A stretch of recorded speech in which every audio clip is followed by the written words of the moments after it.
the skies over the Netherlands darkened as a force of over 376 B-17 flying fortresses soared in somber formation towards the German border.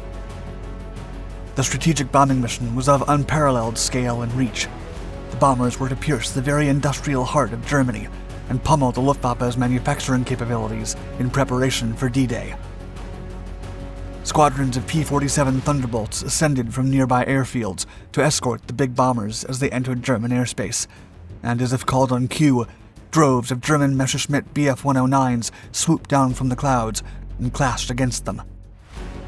As one flying fortress fell from the sky after another, the smaller fighters swarmed each other amid fire, bullets, and smoke. After what seemed like an eternity, the Germans finally retreated. But minutes later, more German fighters appeared on the horizon. By then, the Thunderbolts had reached their fuel limit, and they could not escort the bombers any further.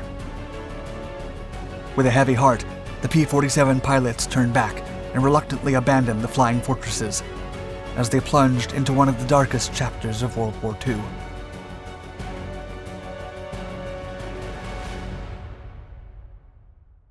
Setting the stage.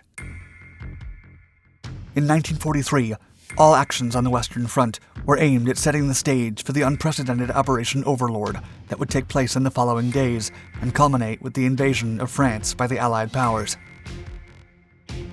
Nevertheless, synchronizing the massive war machinery towards a single goal was no easy task, and countless requisites had to be met. One such requirement was crippling the Luftwaffe's manufacturing capabilities. If the Focke-Wulf FW-190 and Messerschmitt Bf 109 assembly plants were not destroyed before the Normandy landings, the Germans would likely overwhelm the landing forces. However, by the summer of 1943, the Allies still lacked a long-range escort fighter capable of escorting bombers all the way to Germany and back, which meant the large aircraft had to venture alone into FW-190 infested territories. With 1944 looming ever closer, and the need to cripple the Luftwaffe, the Allies opted for a risky solution. A gamble. The Allies had long before discarded nighttime operations for their strategic bombing campaigns, as previous British attempts had proven ineffective. Instead, they would fly the bombers in plain daylight, unescorted, and only protected by their close formations and defensive guns. Nevertheless, a wide range of tactics was conceived to minimize the risks the bombers faced. They would strike as part of a massive synchronized series of raids that would spread the German defenses as thinly as possible and stop them from swarming a single position. The bombers would not return to Britain after the attacks. Instead, they would fly back to air bases in North Africa to avoid exposing themselves to German attacks on the way back. Finally, the bombers would be escorted temporarily during their initial incursion into Germany, when the heaviest resistance was expected. After that, Allied commanders expected relatively light defenses. The decision was based on a firmly held belief among Allied commanders that flying fortresses, attacking in tight, self-defending combat box formations, could survive without fighter protection. In truth, the whole scheme was a gamble. The Allied top brass didn't know what would happen once the bombers reached the Rhineland, as no Allied aircraft had been there in the daylight.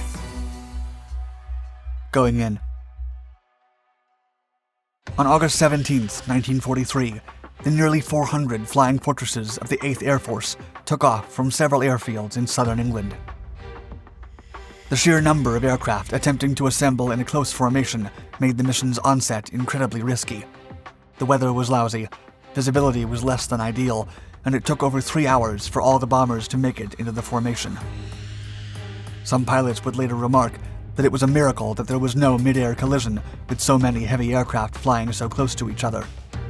But despite the lack of catastrophic incidents, many B-17s became lost in the heavy clouds of the English Channel, while many others depleted their fuel trying to take their place in the massive formation.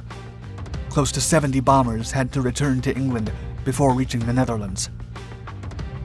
Shortcomings aside, the colossal fleet soon crossed the English Channel and began flying over the Dutch province of Zeeland. Once there, the bombers were intercepted by 3 friendly P-47 squadrons that had recently taken off from East Anglia. These fighters would provide protection as the bombers pierced the external German aerial defenses, which the Allies expected would be the most challenging obstacle for the flying fortresses. However, the German early warning system had alerted them of the incoming raid, and many German squadrons were summoned to intercept the Allied attack. As the sky-darkening formation flew towards the southeast at 165 miles per hour and soared over Antwerp, Diest, Hasselt, and Maastricht, two formations of German 190s and 109s suddenly swooped down from an altitude of 30,000 feet, covered by the sun. The P-47s quickly climbed to try to put their airframes between the attackers and the bombers, and a brutal dogfight ensued. Crushing guilt. The Thunderbolts engaged the diving fighters and quickly became overwhelmed, allowing several other German warplanes to freely attack the bombers. But the German fighters did not come out unscathed, with B-17 defensive cannons taking down two 109s. The Germans then scattered and began ambushing the bombers in groups of one or two fighters, while the heavy bombers desperately defended themselves with their heavy machine guns. The P-47s regrouped and engaged the Germans again, forcing them to retreat momentarily. The crews inside the fortresses then took a minute to compose themselves, but then the Allied fighters reached their fuel limit and were forced to turn back. Several more German formations soon descended from within the clouds, but the P-47 pilots could not do anything but leave. P-47 pilot Major McCullum would later recall, quote, "I don't think there was a fighter pilot in England in the business of escorting bombers who wouldn't be overjoyed to have had the capability to escort the bombers to their targets and back." But for now, the bombers were left to fend for themselves. As many severely damaged fortresses returned home, the rest of the bomber formation entered the flak-heavy area around the Rhine. But before the flak guns could begin targeting the bombers, another 26 109s engaged the Allies. Germany also ordered any aircraft in the region to take off and engage the attackers. Soon, the unescorted bombers were assaulted by wave after wave of German warplanes. Casualties quickly began to climb on both sides, with the 100th Bombardment Group suffering the most losses, earning them the nickname of the Bloody 100. Finally, with 14 fortresses destroyed, the Germans ran out of ammunition, and the Allied formation found itself alone and about to reach their objective, Regensburg. Strikes. The weather over Regensburg turned out to be favorable, and the flak defenses were much weaker than expected. Soon, the bomber column descended to 18,000 feet and began to unleash their explosive and incendiary payloads over the factories in the city. Their accuracy was superb, and the B-17 crews watched in awe as countless Luftwaffe factories were obliterated in one fell swoop. The bomber formation then moved towards the Alps, but 10 fortresses crash-landed due to flak damage or malfunctions. The second fighter group, headed to Schweinfurt, pierced the German border a few minutes later. The formation was briefly escorted by the British Spitfires and American P-47s, but like the previous group, they were soon left to their own devices.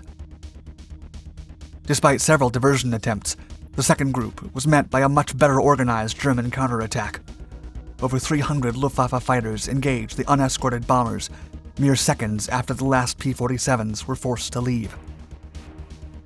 The Germans attacked mercilessly in a methodical 12 o'clock direction, devastating the engines and cockpits of the bombers and giving them little chance to defend themselves. The Allies soon lost control of the situation. One of the crew members recalled that the scene looked like a paratrooper invasion, with so many Allied servicemen bailing out of their aircraft. After losing almost 30 bombers, the formation made it to Schweinfurt. However, they were so heavily engaged that they struggled to form a cohesive bombardment column. The defending Germans were also better prepared, deploying massive smoke screens over the city, leading the Allies to bomb vast residential areas when their primary target could not be clearly defined. Aftermath. Initially, the Allies were optimistic about the results of the massive air raid. The High Command believed the attack had dealt a devastating blow to the Luftwaffe's manufacturing capabilities, but they would soon learn that the attack had not been a complete triumph.